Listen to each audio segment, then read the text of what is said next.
Then a left turn and a left downwind.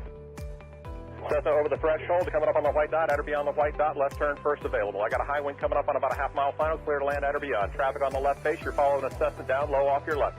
Square it up just a little bit, and then we're going to get you in. Start your descent, though. Start your descent on the base. Traffic on final, give me follow on base.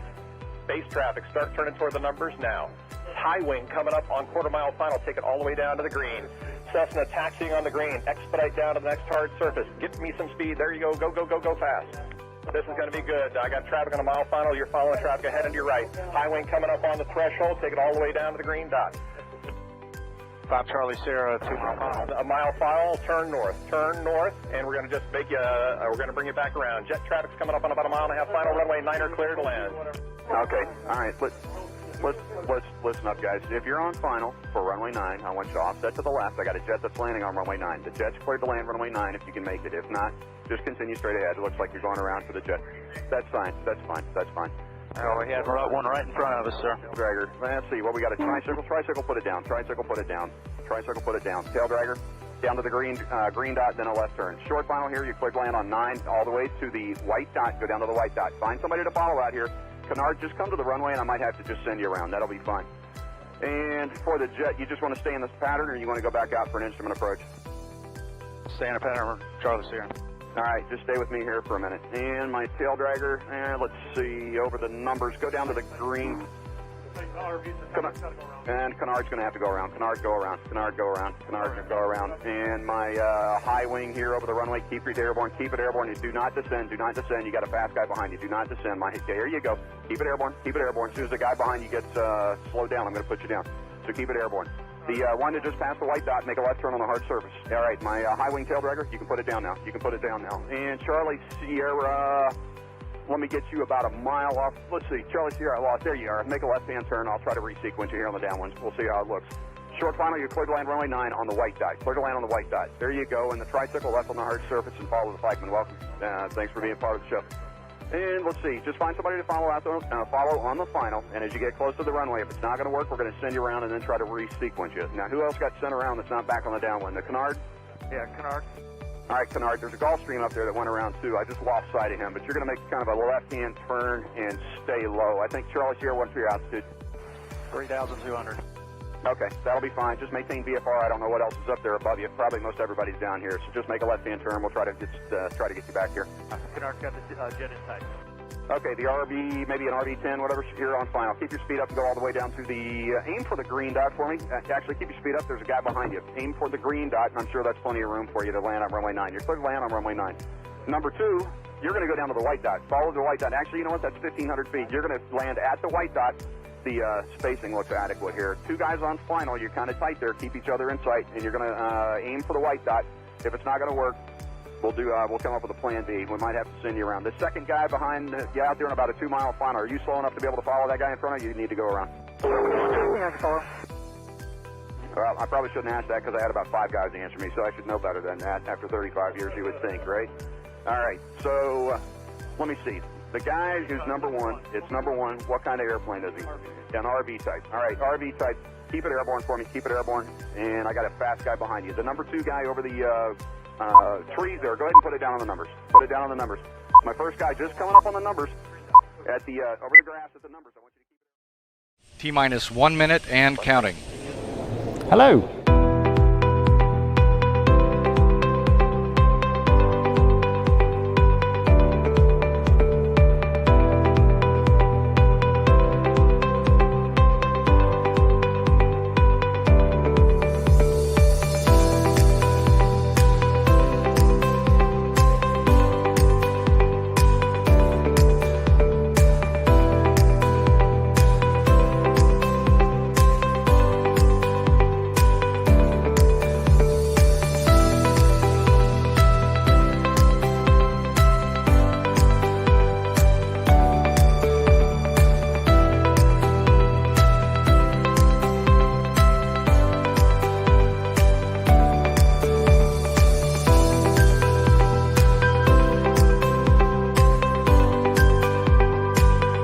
Four, three, two, one.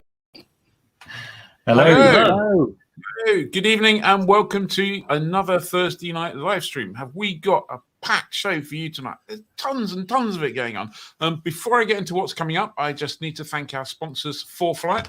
4Flight are the makers of Sentry, amongst other things, that goes with their nav tablet, not their nav tablet, their app. That's what it's called, an app. I went flying with this, so I'll tell you a little bit about that later. But in the meantime, it's a ADSB in device that has gives you ADSB in traffic. In areas where you get TSB like the US, it gives you weather uploads, it gives you a carbon monoxide detector, and it's got a standby horizon. So we'll talk a little bit more about that later. But thank you very much to 4Flight for sponsoring the live stream. Without them, it would be tough to put it on. We have got coming up Simon, who's going to talk to us about the various flavors of rain that we're going to get this weekend, as far as I can tell. We've got a whole bunch of news, some good stuff, some serious stuff, and we're asking ourselves a question: have we been blacklisted? We'll find out, or we won't find out. We're only going to guess, but I think that probably we have been blacklisted. Then we've got James Ketchell, special guest, who will be taking the Right Stuff quiz. Now, it's a little bit weird. I was thinking about this. James, what has he done? He's rode the Atlantic, he's climbed Everest, he's cycled around the world, and he's flown around the world in a gyrocopter. So I think we should give him the Right Stuff quiz, see if he really has got the right stuff, which you might think he probably has after all that. Then we've got Fantasy Hangout, where we'll be looking at our favourite single-engine turbines, and also a little bit from me about the Sentry, and then a whole bunch of other bits and pieces, QSY shows, all the rest of it. So anyway, without further ado, let's get on to Simon with the weather.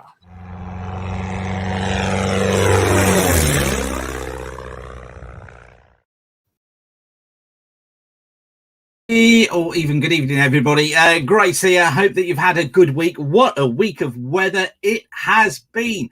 I know it wasn't great for flying. My flying's been curtailed because of it, but weren't those QNIMs absolutely awesome? We've had reports of hail 2 centimeters across. We've had thunderstorms. We had tops of the QNIMs up at 40,000 feet. Can you tell how excited I got because of it? So let's have a look at what's going on this weekend. I'm just going to start off pretty technical first of all. So if we just take a look at the SKUT first of all, and I'm just going to share the screen with you. See, I was that excited, I didn't share the screen. There we go. So this is the SKUT forecast for Sunday. Now, SKUT is basically a chart of upper air temperatures versus dew point. This is one for Wolverhampton, Halfpenny Green, for the Birmingham area. So it's kind of looking vertically through the atmosphere instead of horizontal. And this, for anybody who knows about SKUTs, basically says huge cumulus and cumulonimbus clouds due again on Sunday. Basically, for those who don't know about SKUTs, it means bad news for flying. But rarely do we get this sort of dampness and unstableness in the atmosphere that we're seeing right now, and the size of thunderstorms that we could see as well. So has that put you off flying on Sunday? I hope not too much. If you want to find out more about SKUTs, go and have a look at the Weather School website, weatherschool.co.uk.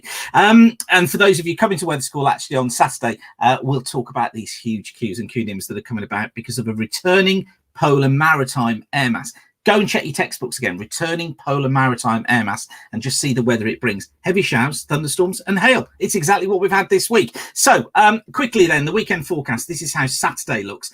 We've got this occluded front that's lying through Ireland, through Wales, through the Midlands, down through southeastern parts of England. It's a really weak feature, actually. It's weakening all the time as it comes in. The ceiling forecast here, the cloud ceiling forecast, showing bases above ground level of about 1,000 to 2,000 feet across Northern England, the Midlands and Northern Ireland in the middle of the day on Saturday. But actually, things improved down towards the south, so sort of South Wales, Southwest England, central Southern England in the afternoon. And you see here those white colours telling us that the bases are above 4,000 feet here during the afternoon. So an improvement taking place, but some pretty hefty showers coming in from the southwest on Saturday afternoon as well. So clouds, some outbreaks of rain, Northern England, Northern Ireland. I think I've got to say non-VFR there, really. Central and Northern Scotland, not looking too bad for Saturday. Trouble is with showers is trying to predict exactly where they're going to be. The best we can do as we're getting towards Sunday is to show low pressure again. You see there that mass of green and yellow across much of central and southern England. I showed you this SKUT diagram, said that it was very, very unstable, said we'd see large cumulus and cumulonimbus clouds. Well, there it is, played out on the rainfall forecast for Sunday. Lots and lots of heavy showers around. And you see here on the ceiling forecast, we're looking at bases of around 500 to 2,000 feet at best. The green colours, 2,000 feet plus. So actually, you know what? Flying on Sunday, probably some local stuff you might be able to get in, but you've got to be watching out for thunderstorms and hail across much of England and Wales during the course of Sunday itself. Northern Ireland, Northern England, I think here this front probably brings us bases of around 1,500 to 2,000 feet. Tops getting up at about 10,000 feet here. Northern Scotland, again, fares best. So if you're in central and northern Scotland this weekend, that's the place to go and fly. Further south, just forget it. It's just not going to be very nice at all. Very unstable air mass. That just keeps us going right the way through the weekend. So I hope that I haven't put you off too much. It's still going to be worth going down the airfield and just having a look at what's going on, hasn't it? But yeah, whatever you're doing, have a great weekend, won't you? And I'll see you next week. Bye for now.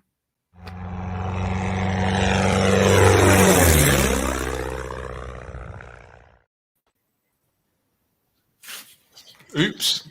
There you go. So close. Well, I don't think anything's going to be going on down the airfield, is it? Thank you very much, Simon. Have a great weekend. Okay, so time for the news. Dave, I think you've got a story, and I've probably got a picture to illustrate it somewhere. When I said Dave, I meant Ed. That's it. There we go. Stick to the program. So it's there's a new issue of Flyer Out launched yesterday and obviously available free to read on Issue. Check it out via the website or the issue links. What have we got for you this time around? Well, we've got the first UK flight test of the first RV14 to be approved by the Light Aircraft Association. Obviously, this flew summer last year, but it worked its way through approval, test flying, and has been painted, and we got access to that a couple of weeks ago on a really gorgeous flying day, and it was great to return to flight testing, and Ian had a brilliant time flying that and really did fall in love a bit with that. So if you've dreamed of an RV14, then definitely check out the test. There's a flying feature about flying with drones written by Hamish Mitchell. Obviously, you'll know Hamish for being the operator of Scotia Seaplanes up in Scotland, one of the guys who was part of the pushback against the drone TDAs. And Hamish extended the olive branch and a bit of collaboration to work with Skyport. So it's an interesting piece on kind of working between the two parties and things they learned. Flying Adventure, Fiona and Angus McCaskill set a Guinness World Record, landing at as many airfields in 12 hours. That's the Flying Adventure, and they were doing a Pooley's Dawn to Dusk. Ian puts Sentry to test in Top Gear, and there's £48 of free landings if you're a Fly Club member. Bargain. So don't forget to join. As Johnny will tell you, it'll either be an amount per month or an amount per quarter. Who knows this week? Dave, it's your turn. Well, it's a bit of a serious news, actually. You remember the story about Coventry Airport being turned into a gigafactory? Well, the process has begun. There were local elections last week, and the mayor of the West Midlands, a guy called Andy Street, was returned as mayor, and he's wasted no time and started the consultation process. The airport owners and managers are in favour of it. So this is going to be a hard one to fight unless we can persuade the DFT, Department for Transport, Grant Shapps, and to get involved and say, no, this is part of UK's infrastructure. That's probably the only way this is going to work. This is going to be able to save this airport. However, having said that, if you go to the story on the Flyer website, there's a link to the consultation process, and as many people as possible should put in some kind of comment to say you don't agree with it. So not a very good story to start with. I guess someone's picked up in the comments. Paul Fraser-Benison says, "Build it in a field nearby," and that's, I guess, if Robert Courts and Grant are going to allow it to become a gigafactory, then I think if we lose one, if one goes for a reason, then one is replaced. An easy replacement is granted somewhere, and with government help. I think the reason they want Coventry is because of that runway, because it's this production line they want to build for batteries is pretty heavy, requires good foundations, and that's a big runway at Coventry. Yeah. It can take it's built to take heavy aircraft, so that's the reason they want it there. There's quite a few factories just as you leave Coventry going east along the A45. The old Roots buildings, there's plenty of space around where things could be done. On a happier note, Johnny, celebration. Yeah, so here's a good news story, and airline pilots will scoff at this, but unfairly. So Margaret Waltz has completed her 900th transatlantic crossing this week. She's 64 years old.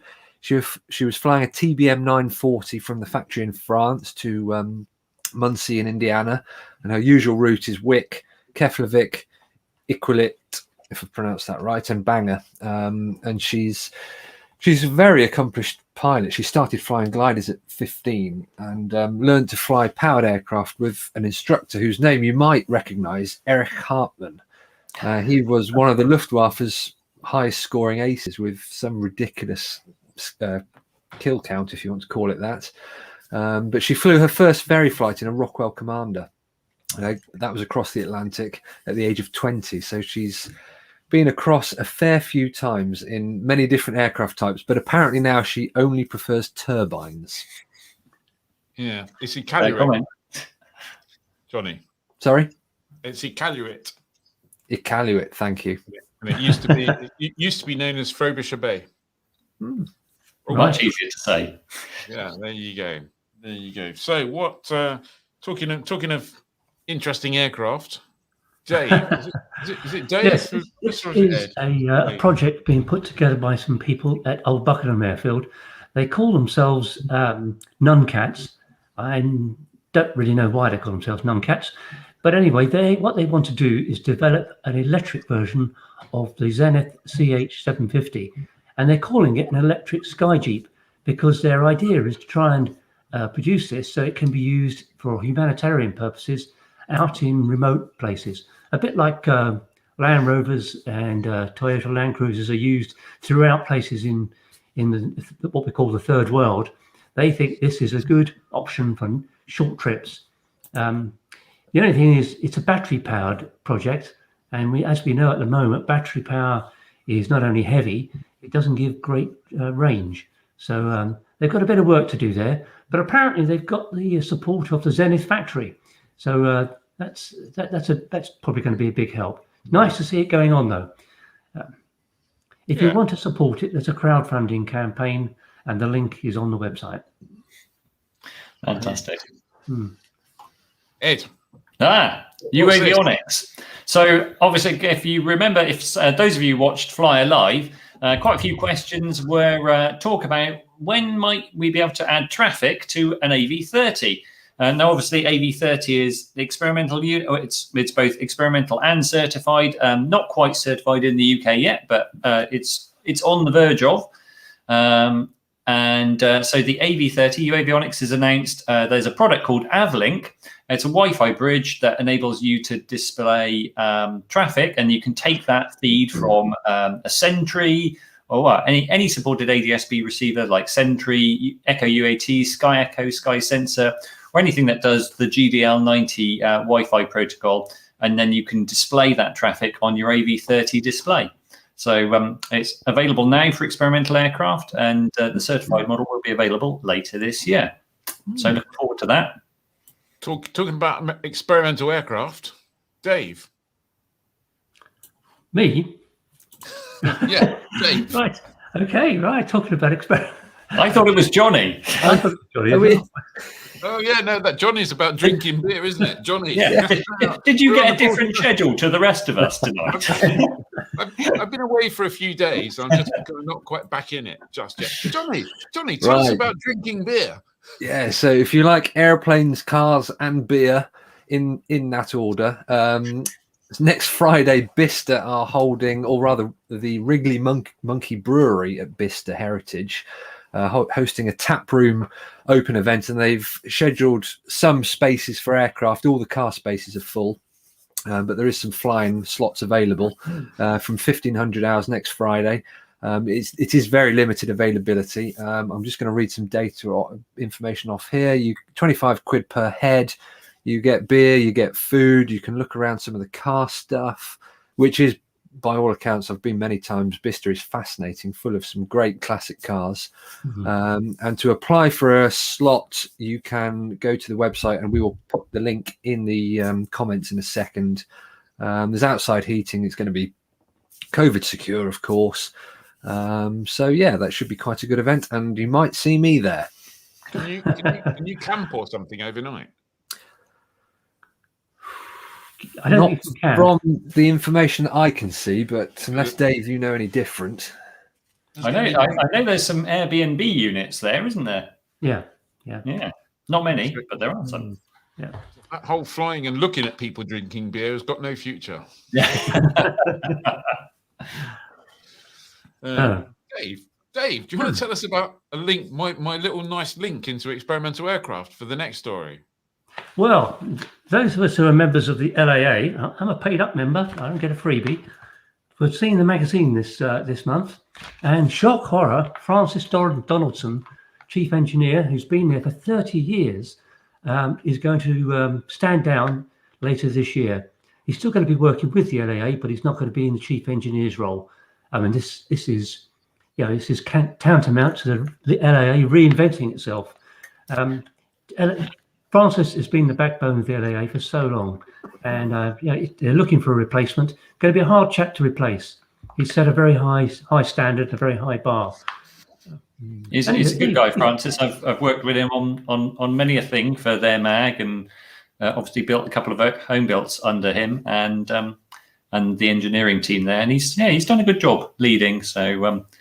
But yeah, it'll be interesting to see how things move on. But it's good to know that he'll still be around in a consultative role. So I think he just gets a bit more time to do some home building and flying now. So do you think when you do when they interview for someone, do you think whoever gets the job will have to fly with a tie on like Francis all the time? Almost certainly. There's a tradition to continue there. Many an LA flight test, Francis with the tie. That tie never leaves him, apparently. Yeah, he's got a tie with his pajamas and everything. So often, I don't know that. So I've been told. Right, bit of bad news here.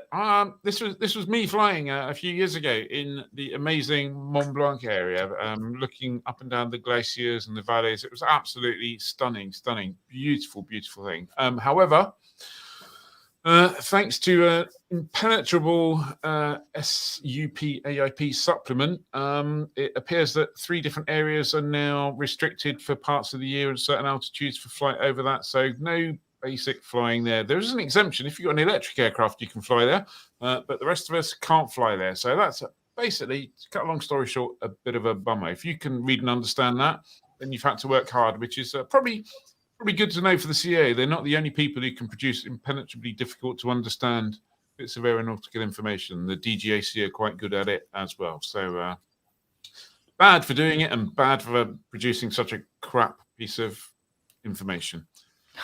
Right. Did I say crap information? I didn't mean that. Sorry. Anyway, last thing on the news. Have we been blacklisted? Well, some people will know that back in November, I sent the CA and the DFT a Freedom of Information request. It's taken way too long for the stuff to arrive from the CA. I was away for a few days, and it finally arrived yesterday. 133 pages of redacted stuff. Some of it marked confidential, some of it marked draft. Some pretty interesting stuff in here in a quick flick through. Over the next few days, I shall be reading, digesting that. Maybe might take me a bit longer than a few days, but that's going to be an interesting thing. You'll hear an awful lot more about that. However, one thing we noticed, ever since we became, it would appear, a bit of a nuisance by putting in that FOI request and chasing it up and asking for an internal review because it just took forever and ever. The CA aimed to do this stuff within 20 days, by the way. I think we're up to, nearly 6 months or something now, so not very good on their part. But I understand it was quite difficult and went through quite a few stages of approval. And there's also a letter in here explaining why a whole bunch of stuff that I wanted, they wouldn't send us as well. However, one thing we noticed is that pretty much coincidentally with that, we stopped getting feedback and getting responses from people like Robert Courts and Grant Shapps. We know that you would love them to be interviewed on the show. We know that you'd love them to be interviewed on the magazine. A whole bunch of people that ask me on a regular basis, why don't you get them on? Well, it's a very good question. We ask them to come on pretty much a weekly basis. Would you like to come on? Would you like to do a pre-record? Would you like to do something for the magazine? Would you like to do something live? Would you like to talk about how you want to make the UK the best place in the world for general aviation? Would you like to talk about the GA roadmap? All the great stuff that you've got planned? Would you like to talk about anything at all whatsoever, please, Mr. MP and Mr. Minister? What do you think they say to us? Take a wild guess. Do you think they say no? Do you think they say we'd love to? Do you think they say we're too busy? Nope, they don't say a single thing. You don't get a reply at all. Silence, complete and utter bloody silence. So we kind of had to come to the conclusion that we've kind of been a bit blacklisted because of this, which is a bit of a bugger, really. You know, we're only doing our jobs, asking for stuff that we got the right to ask for, and what do? They ignore us as a result. So I think, for what it's worth, if you want to know why we're not interviewing them, I reckon there's pretty good bet it's because we're being punished for asking questions that they didn't want people to ask. So there you go. We'll work our way through that lot and let you know what happened. So, but the invite remains there. Grant or Robert, if you want to come on the show on live stream, talk to the viewers, then the door is always open. You know our number, you know our email address, you know how to get in touch. Just let us know and pitch up. Would be a good thing. Anyway, enough of all that. It's time for something much, much more interesting. We are about to give, like I said, it's a little bit of irony here, James Ketchell the Right Stuff quiz. The man who has, well, where's my cursor gone? So I can get this bit right, maybe. Yep, there you go. The man who has rode the Atlantic, climbed Everest, cycled around the world, and floated around the world in a gyrocopter, and a whole bunch of other stuff, I'm sure. Just absolutely amazing. So we thought we'd give him the Right Stuff quiz just to see if he really has got the right stuff or not.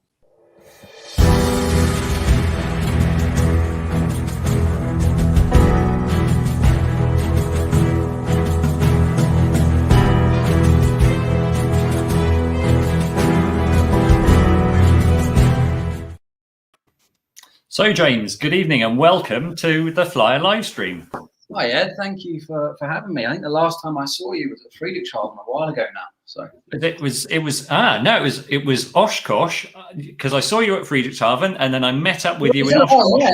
Yeah. It's like I couldn't avoid you. It's like James is everywhere. Sorry about that.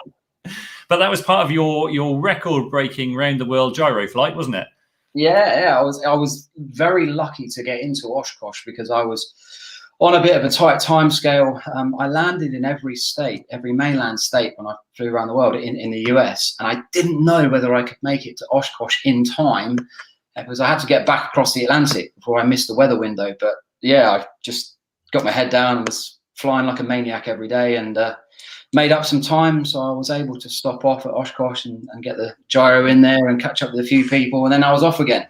It was really good. And you met up with, obviously you crossed over with Norman as well at the time, didn't you? Or yeah, Norman was there, wasn't he? So yeah, it was good to see you guys. Yeah. So awesome. So anyway, so it's my job to give you the Right Stuff quiz. So it's 10 questions. Some of them are special for you.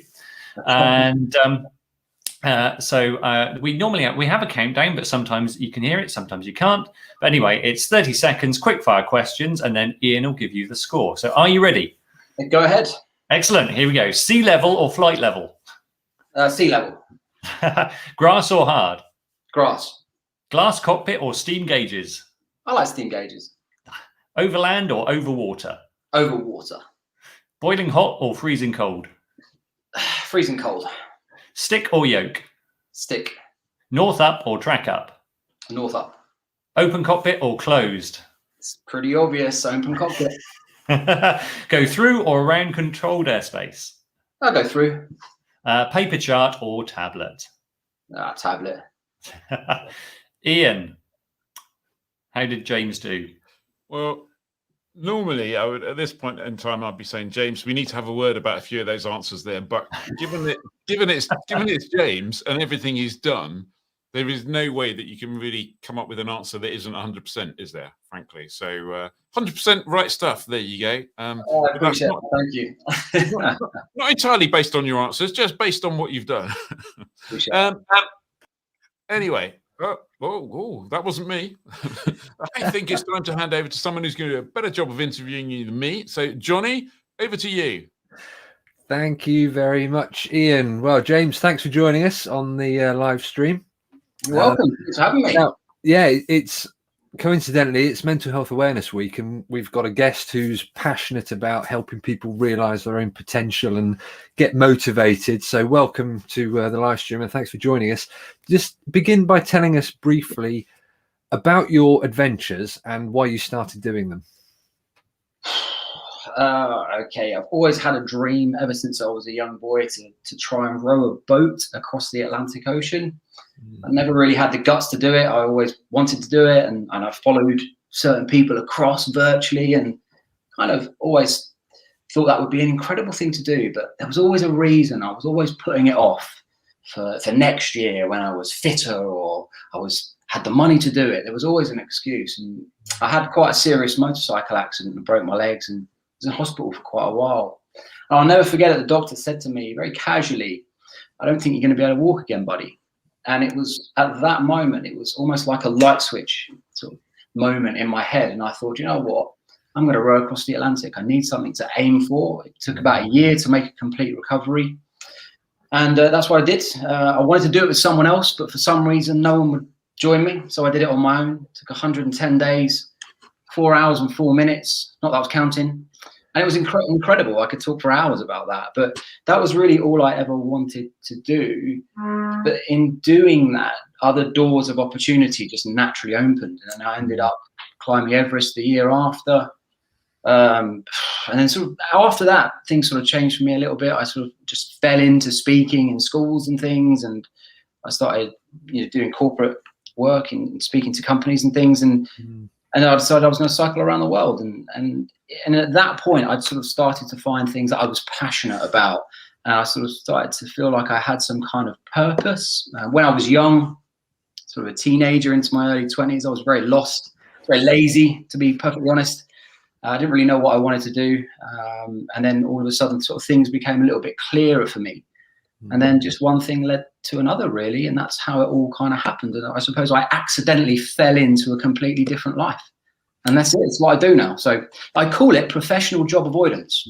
Well, it sounds like a good career to be in. So, I mean, just tell me so you sail across the Atlantic, you cycle all the way around the world. How do you get to the point of going, I want to fly around the world? How did that happen? Yeah, there's a bit of backstory there, actually. I remember when I was young, this wasn't a teenager, this was very young. I was taken down to Popham Airfield, not too far from where I live. And I remember a chap took me up in this motor glider, and I'll never forget it. And they still run these days there now, actually. And that was kind of like quite interesting. But I always thought that flying was for people who had a great deal of money and were very, very intelligent. And unfortunately, I fell short on both those levels. But having managed to do some of these expeditions, it had given me the confidence that I suppose I needed. And I thought, you know what? I'm going to learn how to fly. And I wanted to do something a little bit different. My interest was actually in helicopters, but I couldn't afford it. And I thought, you know what? I'm going to pop down to Popham, and there was a gyroplane school. And I'll never forget my first lesson with good old Steve, who's looked after me ever since. And it just kind of went from there, really. I took it a little bit, just one bit at a time. I think where I used to race motorbikes years ago, I still had that coordination and balance to a degree. So I picked it up quite quickly. And then it just kind of felt like the right thing to do, to be honest. I was coming off the back of actually a lot of things that hadn't gone my way. I'd experienced some amazing highs, literally climbing Everest and cycling the world. I met some incredible people. But then I ended up having a few projects that didn't quite go my way. I was rescued in the middle of the Indian Ocean, which was really, really quite scary. And then I took a guy across the Atlantic Ocean. It was a job. I was guiding for him. And then I tried to row a boat around Great Britain. but I got ill and had to abandon that. So going into learning how to fly, I was coming off the back of a lot of stuff that hadn't really gone my way. And yeah, I'll tell you what, everything's easy when everything's going your way. You only really find out who you are and what you're made of when, you know, things aren't going your way. So I kind of decided that, you know, this is my purpose. This is what I do. This is what I enjoy doing. And I ended up just thinking this is the right thing to do. But by far, the hardest part out of all this is getting to the start line. Yeah. That journey to acquire that aircraft and get the funds in place to get to the start line was extremely difficult. And it's, you know, probably from the outside, someone looking in who perhaps doesn't know the story or doesn't know me, you would see all these company logos on the aircraft and think this guy's massively corporately backed and it's a big project. But actually, these companies don't write blank checks. I can tell you that for a fact. And it was, I was on a shoestring budget, but we managed to sort of pull it off. And I didn't really know if I could do it, to be perfectly honest. I'd had, you know, things go my way. I'd had some things not go my way. So I just thought, quite often or not, you can't really control an outcome, but you can control your own mindset and your attitude. And I just thought, you know what, just getting to the start line to set off to try and fly around the world is an achievement for me. And I'll just take it day by day. And I said to myself before I left, no matter what happens, I am going to be positive. And I broke it down, and 175 days later, I somehow managed to get myself back to popping. So, yeah. Yeah. So from that start point, just talk us through what countries did you go through? Well, I mean, it was fairly straightforward to begin with. Flew over to France. I stopped in my first school that I visited. Then over into Germany, down to the Friedrichshafen Aero show where I met up with Ed. And then back into back north up to Germany to Leipzig, and then from there into Poland, from there up into Lithuania, and then flew over Latvia and then into Estonia, and then basically flew the whole way across Russia, which was just incredible, just absolutely incredible. And it was a bit of a last minute change actually, because it was only a few months before I was due to leave. I was going to go a different way, routing down through Europe, out through the Middle East, across India and Asia and up through Japan. But the Pakistan airspace shut down, and that became a little bit of a problem. But luckily, my sort of logistics guy Eddie at Gase did a great job, and we teamed up with Mac Aviation, and it just so happened that Russia was opening up at the time, and I guess things happen for a reason, and we were able to make some changes and get across Russia. So it was amazing. And then after that, it was into America. I wanted to do something slightly different. I've cycled across America twice, and so I've seen quite a lot of it, and I've always had a really good experience out there. But I thought, you know what, I'm going to see if I can somehow land in every single state. You know, the only one I couldn't do was Hawaii. You know, we'd run out of fuel before we get there. But yeah, America was just absolutely incredible. It's a great place to fly. And then it was the classic route back across the Atlantic up to, I actually flew to Iqaluit. Yeah. And then that's on Baffin Island, and then across to Greenland, and then to Iceland. And Faroe Islands was beautiful as well. And then back down to Scotland, and that's pretty much it, really. That's around the world. Brilliant. Now, aviation is such a controlled, and some might say a very sanitized environment and a way of doing things. How did this adventure compare to rowing across the Atlantic, where it's just you and the waves, and very little in the way of control? Rowing across the Atlantic is easy in comparison to this. There's a lot of things that are outside of control with this. Flying around the world was quite stressful. I found it. The actual flying itself, for me, was not difficult. I found it relatively straightforward. I found it very enjoyable. But the workload was quite high. In the evenings, I had commitments. I had to get videos up online. So, you know, when I landed and stopped, I wasn't just relaxing. I was up late in the evening editing, replying to emails, sorting things out, getting ready for the next day. And that actually became, and I was always in the back of my mind, I've got to keep moving. I've got to keep moving in order to get back across the Atlantic in terms of the weather window. Whereas you compare it to rowing across the Atlantic, once you push off from the dock and you're out there, it's whatever happens, it doesn't matter. You're in the boat, you're in the environment, you eat, sleep, and row. That's it. There's nothing else to really worry about. Where there's a lot more going on when you're trying to fly around the world. But the one thing that I will tell you is everything that I worried about and stressed about and was anxious about never happened. I got back to Popham and I thought, why was I so nervous? Why was I so anxious? And it's just the brain playing tricks on you sometimes. You've got to have that element of confidence and believe that you can do it, and just try and simplify things and just break it all down. And as soon as you start breaking stuff down, you'll be all right. You'll be amazed at what you can do if you sort of believe and just follow and trust the process and have good people around you advising you and guiding you. I mean, it's generally unheard of for someone to learn to fly and then sort of fly around the world. So I was kind of doing it a little bit backwards, to be honest. But I knew that, and that kind of motivated me to try and make it happen. Yeah, brilliant. So now you covered 24,000 miles. Quite a long way, isn't it? It's a long way, yeah. What was the most interesting moment? The whole trip was just incredible. The people that I met, the generosity that was bestowed on me. America was just incredible. I mean, it's just so big. You can pretty much go anywhere you want, really. Coming back across the Atlantic. What's that? What height did he fly across the Atlantic? I'll come on to that in a minute. But I'll tell you what I did do. Flying through America, I experienced all the different terrains and all the different climates. Las Vegas was brutally hot, and I actually had to fly higher just to cool down. And then I went over the rock, well, kind of bit of the Rockies into Wyoming. And then for hundreds and hundreds of miles, there was literally nothing. And I flew for hundreds of miles, about 6 feet above this beautiful prairie land and just fields. And that's what you can do. That's what these gyros are for. They're incredible. You're not going to upset anyone. There's no one there.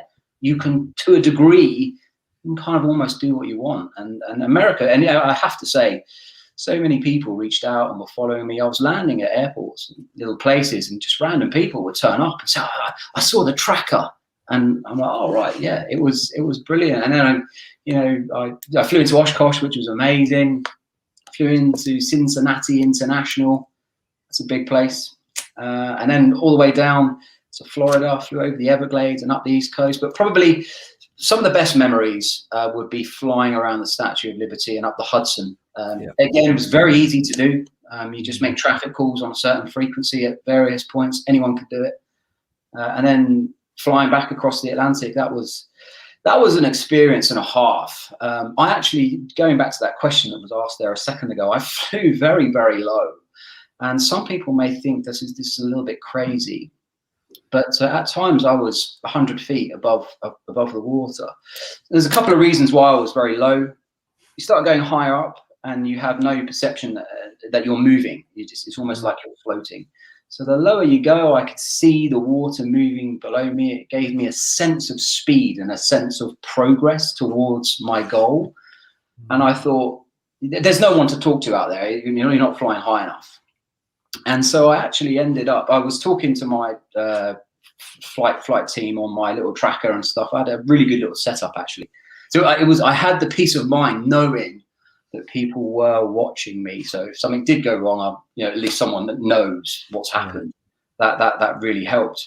But in the end, I decided to stop listening to the engine, and I listened to podcasts. I flew across the Atlantic listening to Elon Musk's audiobook. It was very interesting, actually.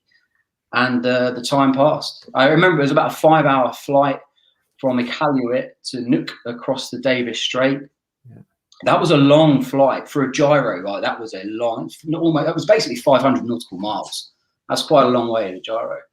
But it went. I could only time it on a day where I had a tailwind and everything worked out good. And I remember landing in Nuuk, and the controller and because Air Greenland are based there, and people just wanted to buy me a beer. That was it. I'll never forget that. And then I have to say, flying across Greenland well, I didn't really go across as such. I went around. I didn't really go up over the ice cap. The scenery is just magical. It really is. And again, I flew very, very, very low.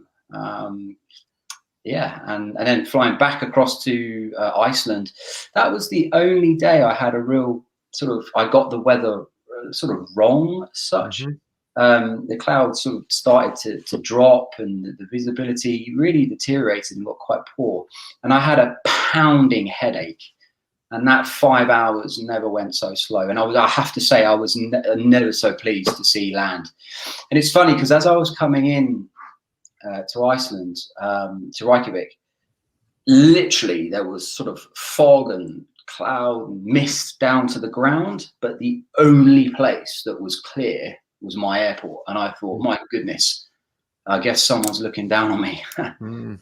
So yeah, I mean, it was so many memories are just absolutely incredible. And it wasn't, it's quite intimidating to think of flying around the world, but now I can sit here having done it. It's far more doable than you might think. It really, really is.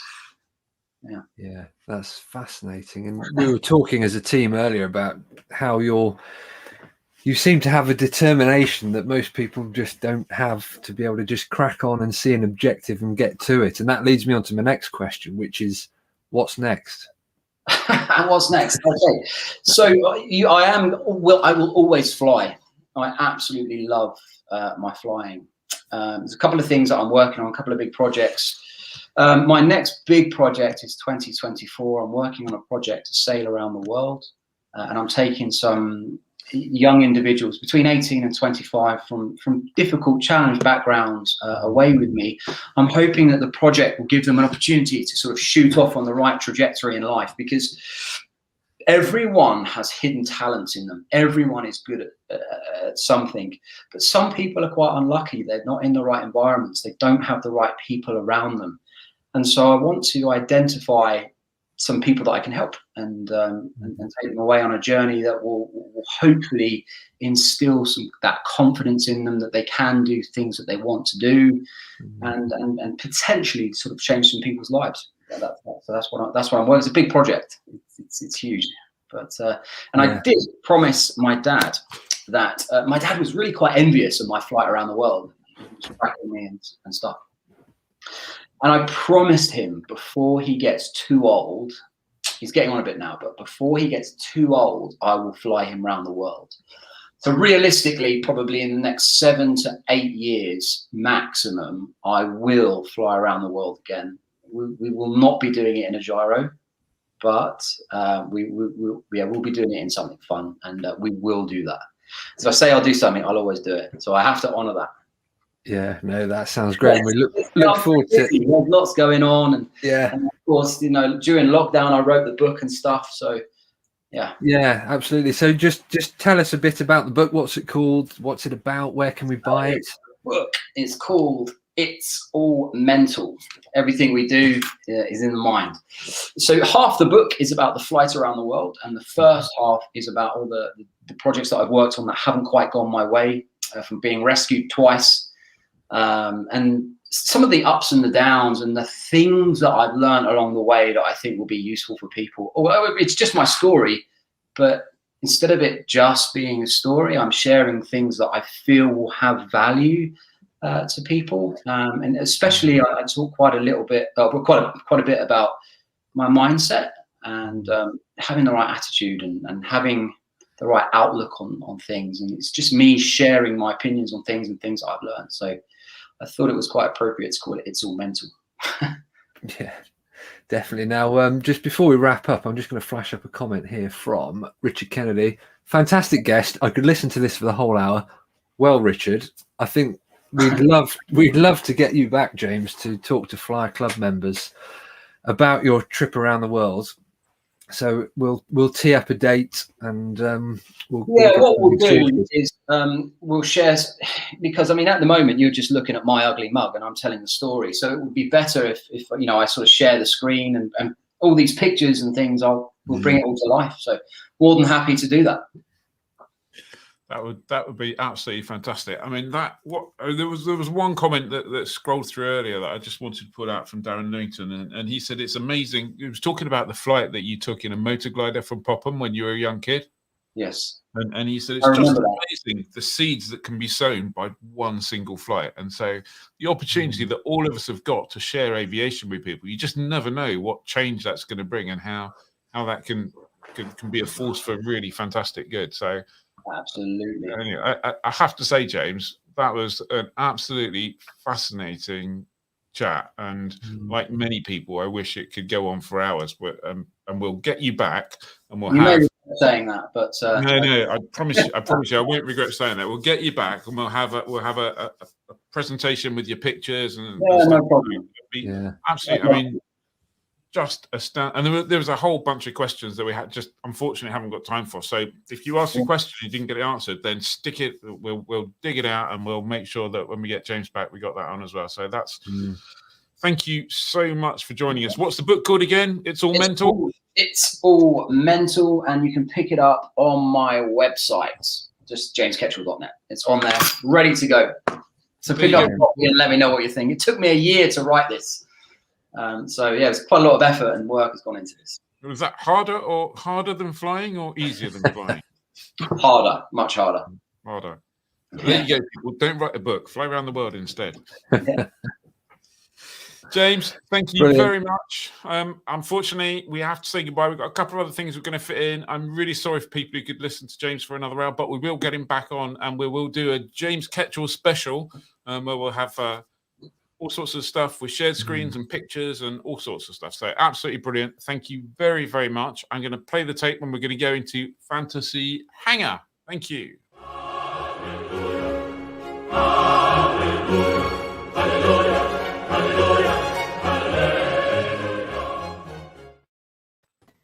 Wow. I feel like I haven't achieved very much in life now. Join the club, and I think I'm a little bit older than James. Yeah, I think if more people had that kind of drive and determination, imagine how much stuff would get done. Incredible, isn't it? Incredible. Yeah. I've been lucky enough to meet a few people that have kind of done similar. Not really similar, but other things. And when you meet people like that, it's just so humbling. They're just unbelievable. Well done, James can still hear us, but well done, James. Yeah, he's in the green room. Yes. Super inspirational stuff. Yes. Anyway, Fantasy Hangar. So, inspired by another inspirational person, obviously in the news, we talked about Margrethe Waltz and the fact that she's made her 900th Atlantic crossing in a TBM 940. And the fact that she only flies turbine now, we thought, how about we pick our favourite turbine single for Fantasy Hangar? So there's some good choices in this. So if you've got your favourite turbine single, tell us about it. Stick it in the comments. Otherwise, who's first? Johnny. I think it's me. Aha. Yeah. So right. So as to put this in context, as general aviation enthusiast Jeremy Clarkson once said, the most perfect car in his opinion was the Range Rover, and this is, in my opinion, the closest thing that you can get to a Range Rover with wings. It's the PC-12, so it will go pretty much anywhere with anything in it. You can pop the boot open in a field, you can fill it full of all sorts of stuff. It will go in and out of grass, sand, dirt strips. But at the same time, it's got some form of, it's a luxurious place to be sat in.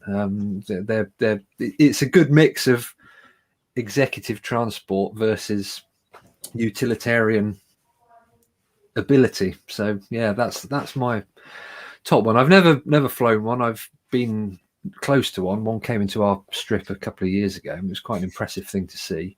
So yeah, PC-12. Yes. But like you say, you've never flown one, but open to offers. Yes, yes, Pilatus. Aren't we all? We should get. Yeah, Matt did, and endorses your choice. Ahead, it's your turn. It's my turn. Well, I thought, people often go turbine, and they think of all those. They think of all the practical and utility aeroplanes that are fitted with turbine. I went, actually, I'm just going to go for hot rod. And when it comes to a hot rod, you go, the SF260 is awesome, but when you put a turbine engine on it, then it's even more awesomer. And that's a new word I've created, just especially for this. So the SF260, you drop the turboprop version, they dropped the big like homing out of it and put a 420 horsepower Allison turbine in it. It's good for 240 knots. It's got those beautiful tip tanks on. And turbine conversions sometimes can be a bit, they lose their looks. I think a Frati design, that's still a good looking aeroplane, even with turbine on the nose. Flown by Bond villains in Bond films. But I've got to say, in red, that's just a super sexy machine. And obviously the SF260's got legendary handling, is a great bit of fun. So that would be my choice. Yeah, I think that's a very good choice. And I went for I didn't go for the prettiest option. I went for the PC6, and I went for it because it's a beast and it's versatile. Here you can see it on amphibious floats. You could equally have it on wheels, which is probably what I would have most of the time. If you get bored of wheels, you can take the wheels off and you can put skis on it. If you want to chuck people out, you can put people in the back and fly. It's a parachute airplane. It's got a stick. It's got a huge PT6 at the front of it. Well, actually, it's quite a small PT6, isn't it? Really? It's just. It's not a looker, but that is an absolute function over form kind of thing. Is that the right way? It's just a brilliant aircraft. So I quite like one of those, probably on wheels to start with, in the back of my hangar any day. Thank you very much. I wonder if your Pilatus is more of that's more of the Range Rover equivalent. I don't know. Maybe it's more Land Rover equivalent. It's more. It's a Series 1 Land Rover, isn't it? Really? Yeah. Disco, maybe. Yeah. It's not a disco. Be serious. Get out of here. Dave. Well, I think my choice is the disco with an overfinch conversion. This is the de Havilland Turbo Beaver, made by a company in Canada called Viking. Viking have all the rights to de Havilland aircraft now, and they've got the STC and have developed the Pratt & Whitney PT6 to fit in the Beaver, replacing the old radial. Now, I know that's not in the spirit of things, really. You should keep the radial. However, for a commercial aircraft, flying flights around Alaska on and off lakes and whatever, this is the perfect aircraft. 680 horsepower. And so plenty of power for lifting people, getting in and out of things. And it's basically a new aeroplane by the time Viking are finished with it. Darren Lewington has one word for you. Exactly. Yeah. It's a good choice though. And go, if we just flash that picture back up again, I look at how happy this beaver is. That's an aeroplane with a smile. Yes. It is, isn't it? And frankly, flying any of those aircraft would bring a smile to your face, wouldn't it? I think they're and it's hard looking through the comments. While my choice has got a few thumbs up, someone says Johnny wins, no contest. Russ Pinder says Johnny wins again. Julian Treadwell says Pilatus PC7. Mark Jeffries says PC12. Tucano gets a suggestion. Ian's Porter gets quite a few suggestions. TBM says no caravan. What else? There was a couple of really good ones. A couple of people went really off left field, like Kia Williams, who suggests Wayne Handley's Turbo Raven. Now, if you haven't seen this, it's worth googling.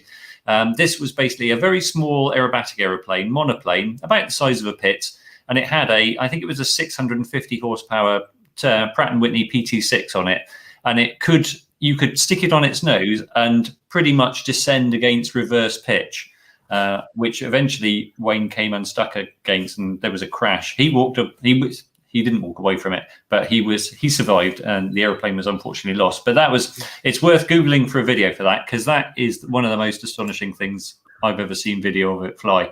What else was there? There was the other really good suggestion I saw was, and I'm surprised no one remembered it. Andrew Kennedy says Glasair GICBM, which was the Glasair 3 with the Allison 420 horsepower turbine in it, built by British home builder Glenn Waters, and that is a it's got a 5-bladed prop, and that's an absolute weapon. So it's not been flying in a while, I don't think, but just an incredible machine. Talk about if there was an appropriate registration for such a traveling machine, that would definitely be it. So, but I think, I think we've all got winners. Oh, Chris Holiday says Draco. Yeah, no, that's pretty cool too. So, oh, Mike says the Bristol with the turbine. It was only you, Mike, with that suggestion. You're a loser. Yeah. And imagine you're. Yeah, no, sorry, Mike. You could. If anyone's in contact with Glenn, we know Glenn because we did a burka with him. But if anyone's having a pint with him soon and they want to mention that we'd love a go in his glass there, that would be absolutely great. Thank you very much. Yeah. And we'll polish it and clean it as well. Yeah. Right. So there we go. Excellent. Oh, we've just been overwhelmed with turbineness. Yeah. I said earlier, I mentioned earlier that I went flying with this, and I'm just going to give you. There's my 4 reviews in the magazine, so go and have a read of that. So that was me flying. Absolutely bloody gloriously stunning day. So this may well look like a CAP 1391 device, but it isn't a CAP 1391 device. So one of the clear things, one of the traditions that this upholds in the fine tradition of all electronic conspicuity devices is that it does some really useful things, but it doesn't do everything. The law of electronic conspicuity devices is that you cannot have one device that does everything, because that would make it too simple. There wouldn't be arguments going on for years and years and years about which one's the best. So this one doesn't. This is ADS-B in only, and it's ADS-B in only on 2 channels. It's by 4Flight. It works with 4Flight. I don't think it works with anything else at the moment. Not that I've managed to get it working with anything else. So if you're a 4Flight user and you have your own ADS-B out solution, then this is a good way of getting ADS-B in. It brings a couple of other things with it. It brings a WASP position source. It brings a carbon monoxide detector, which is good. And it brings an AHARS. So you can have your attitude heading, actually not so much heading, but attitude reference system. So you get that, and you can display that on the screen. And I can't really show you here because it's a still picture, but tested that, and with the synthetic vision on 4Flight, it's actually pretty impressive. And you could that would definitely get you out of trouble if everything else failed, for sure. So there you go, a very quick summary. But go and read the magazine, full reviews in the magazine. And it's worth taking a look. And if you want to know more, it's www.flywithcentury.com/flyer, and go and have a look. So there you go. And what have we got after that? I think it must be time for events, Dave. Yes, there's a couple of events that have caught our eye for this summer. There's the summer solstice and longest day flying at Easter. That's on the 19th and 20th of June. Easter Airfield. I've never been there, but I've seen pictures of it. It looks absolutely spectacular. And also in July, in 31st of July, there's the Western Zoyland Scrumpy and Cheese flying. Now, we like that mainly because of the title, Scrumpy and Cheese. I guess you're not flying anywhere after that, so you can camp overnight at that one. The other bit of events news is that British Aerobatics, which organises all the competitions, aerobatic competitions, the COVID and the restrictions pretty much wrecked its events calendar for the start of the year. However, it's now reorganised and it's got its calendar sorted out, running through the latter part of the summer. It starts with an event called Get Into Aeros at Slape on the 26th and 27th of June, and it runs through for the next few months. To the final event is the British Aerobatic Championships at Sywell on the 7th to 10th of October. So good for the British Aerobatics. They've got themselves sorted out. So it's over to you, Johnny, and the club. Yeah, so thank you for all the club members and viewers and readers who sent in pictures for the magazine this month. It's great to have them in, so keep sending them in. If you go flying, just email them to us at editor@sega.aero, or send them direct message us on Facebook, Twitter, Instagram, all that kind of thing. As Dave just mentioned, Slape, we did announce last week that the first Flyer Club flying will be at Slape, and I'm talking to Bruce next week just to get some more details and firm up a few things. So we will get you the information as soon as we get it all nailed. And also we will get James back to give us a full briefing on his round the world flight and everything else that he's done. So I'll speak to him soon, and we can get something in the diary for Fly Club members. So you can bring along a beer and a snack, and we can listen to James talk about how on earth he managed to fly around the world with almost, it seems like, such ease. So yeah, we'll surely to relive the experience, we should watch that like under a cold shower with a fan blowing cold. Yeah, so we can empathise with it. Yeah, he might opt out of that bit, but I wouldn't blame him. And of course, if you do fancy all of that kind of stuff, but you're not a member of the Fly Club, then just head to fly.co.uk and click the club tab at the top, and you can join from just £7.50 per quarter, which is £2.50 a month. And I can't remember what Darren Lowington worked it out as per day. There it is. That's a bargain, isn't it, really? Yeah. Yep. If you just use one or two of your free landing vouchers a month, you've paid for it. So come and join the club. Absolutely. Good. Well, that's just leaves us with QSY. And just a quick one on QSY. When I was looking around for the turbine stuff, years ago, I used to have a share in an Oster, which I just, contrary to what everyone else says about Osters, I actually really enjoyed that share, apart from the fact that it wouldn't start that easily.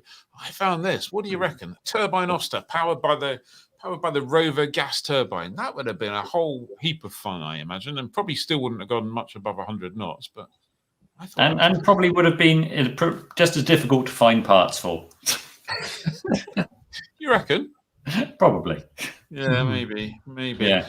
And then in Dave's honour.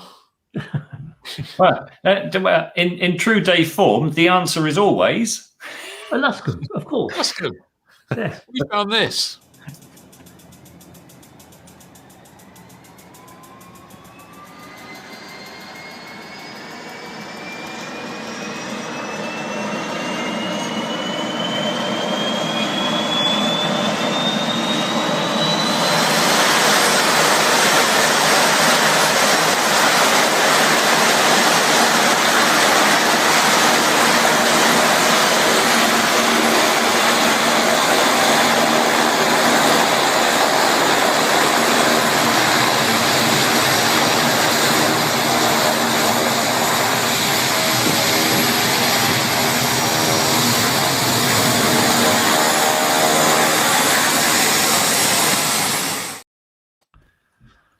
wow. Well, it's got its own party trick as well.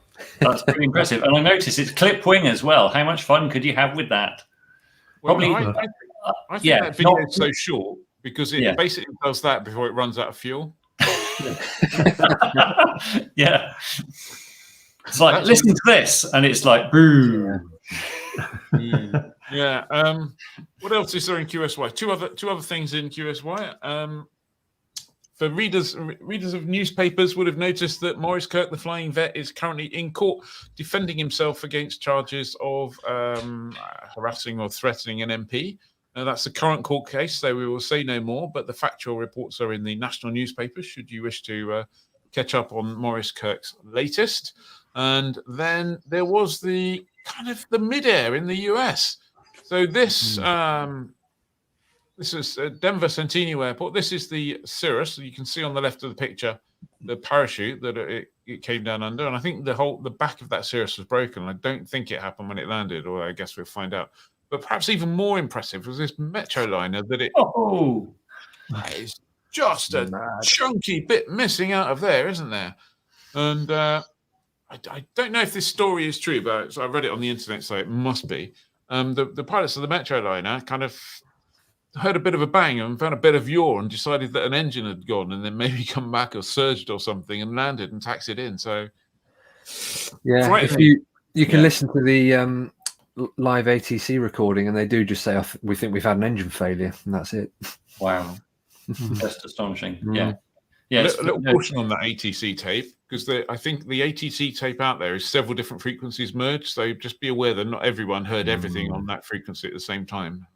So that Fairchild is a strong old aeroplane. Yeah, absolutely. If we'd have been going for twin turbines, then that might have been one of my suggestions for today. Yeah. Is it nicknamed the turbine pencil or something because it's so slim? I love the name of that of the airline. Do you see it there? That is Key Lime Air. Yeah. I'm in. Yeah. That's brilliant, Well, isn't I it? presume now that that's demonstrated that it can fly with, half of the top fuselage, can we go for an EASA mod for the open, the open deck, open air experience? Maybe Does that that's count? Yeah, Maybe that's not above France can work 10,000 on. feet. Yeah. Yeah. Talking of not above 10,000 feet, just as an aside, the pictures that Ed took of the RV-14, we decided to shoot them above cloud, and it was a couple of weeks ago. And I think we got up to 9,500 feet. Yeah, it was -10 up there. It was king cold, I can tell you. It was very cold, very.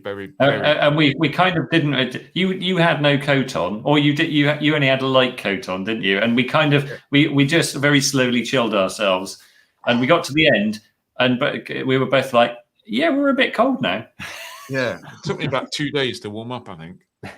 Astounding.